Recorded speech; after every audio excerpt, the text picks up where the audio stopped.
Currently, the biggest trend in firearms design is the ultra-compact, striker-fired, polymer-framed 9mm handgun feeding from a double-stack magazine. And recently, Ruger entered the fray with their Max-9. And at first glance, the Max-9 seems to be a very capable handgun.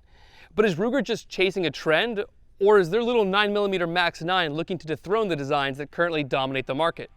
Well, let's take a closer look at the Ruger Max-9 and find out. The Ruger Max-9 is a locked breech, magazine-fed, semi-automatic compact handgun chambered in, you guessed it, 9mm Parabellum. The Max-9 ships with two 11-round stagger column magazines in the box, as well as an optics plate designed for use with shield and shield pattern reflex sights. Speaking of which, the Ruger Max-9 ships with a windage-adjustable, low-profile, blacked-out rear sight and an elongated combination bright green fiber optics / tritium front sight. This combination is ideal for quick shooting in all lighting conditions, as it naturally draws the shooter's eye to the front sight despite the surrounding light. And this bright green sight contrasted against the matte black rear sight makes for lightning fast sight acquisition. Below these sights, the Ruger Slide features aggressive rearward swept serrations at both the front and rear for ease of manipulation and clearing of malfunctions, though I didn't really encounter any, but we'll get to that in a minute. On the bottom of the slide, the Max-9 incorporates inset controls to prevent them from snagging on either clothing or a holster when drawing from concealment.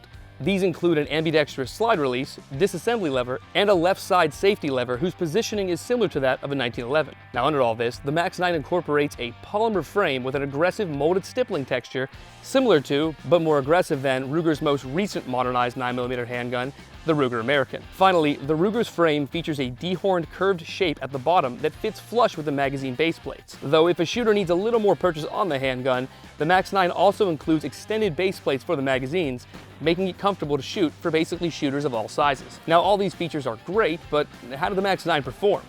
Well, for the review, the little Ruger was fed 350 rounds of full metal jacket 9mm ammunition, with the majority being 124 grain from Aguila and 115 grain from Winchester.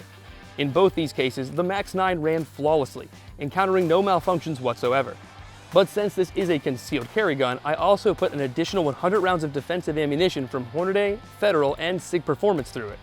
Again, no malfunctions at all, and the recoil was noticeably mild despite firing some of the hotter Plus P ammunition. But reliability isn't the Max-9's only noteworthy feature.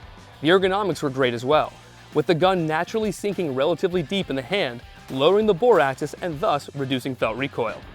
And my Lehman trigger scale measured the trigger pull of the little gun at around 4.5 pounds, which was surprisingly light, but not so light to be inappropriate for a carry gun. And this undoubtedly contributed to the gun's excellent accuracy, where I was able to obliterate the X-ring on an NRA pistol target at 15 yards firing from a standing position unsupported.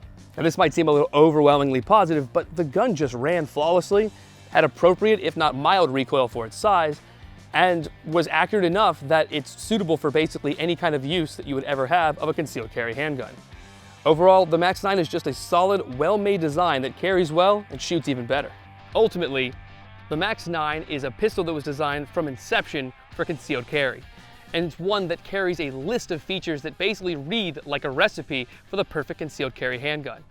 Sure, Ruger may have not been first to the market, but it's kind of true to their ethos and market design philosophy, which is only releasing a handgun when it's 100% available and 100% reliable.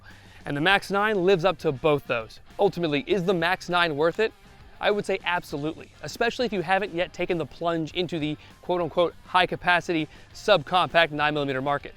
And even if you have, it's a Ruger and it's gonna work. Thanks guys. For AmmoLand TV, I'm Jim Grant. Don't forget to like, comment, subscribe, and hit the notification button up top. And of course, like always, I'll catch you guys on the flip side.